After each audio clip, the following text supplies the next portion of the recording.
Now we're heading into day 6 of the United Auto Workers strike, and the president of the union says there's a new deadline for negotiations. UAW President Shawn Fain says the big 3 companies, General Motors, Ford, and Stellantis, now have until noon this Friday to come to the table with a deal.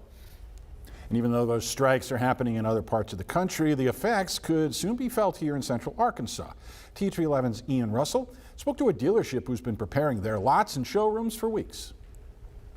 You heard all this talk about this auto workers strike, but some of the closest plants are a few hundred miles away, so you're probably thinking to yourself, how does this actually affect me? Well, if you ask local dealerships in our area, it's not a matter of if this will affect you, but when. It feels like, you're getting compressed kind of, and we're just trying to figure out how we can navigate through that compression. Take a walk with Tanner Hobbs to the new cars they've got at Crane Chevrolet, and he'll tell you himself, there's not much to show. It's kind of, like I said, a slow trickle. There's not a lot of stuff here. Hobbs says there's only 6 or 7 brand new cars out here. They used to sit near 50.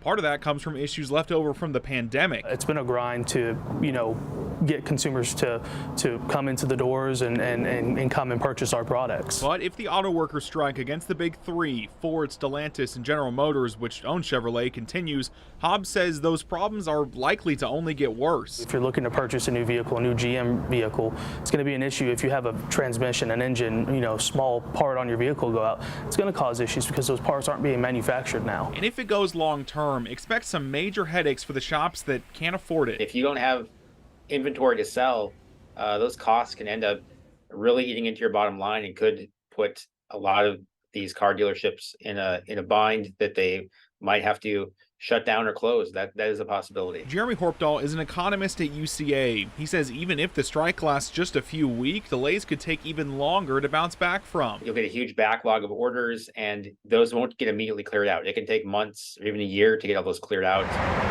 There's not much that Hobbs can do at the local level besides wait for this situation to resolve itself. But there is one thing he knows. Things need fixed, and fast. One thing happening in one part of a machine will affect the rest of it. If you don't have gas in the tank, how can the car start? In Little Rock, Ian Russell, THV11 News. Ian, thank you. Professor Horpdahl says he's heard of the possibility that cars could rise in price by 10 or 20%, but Hobbs says they have no plans of doing that at their showroom.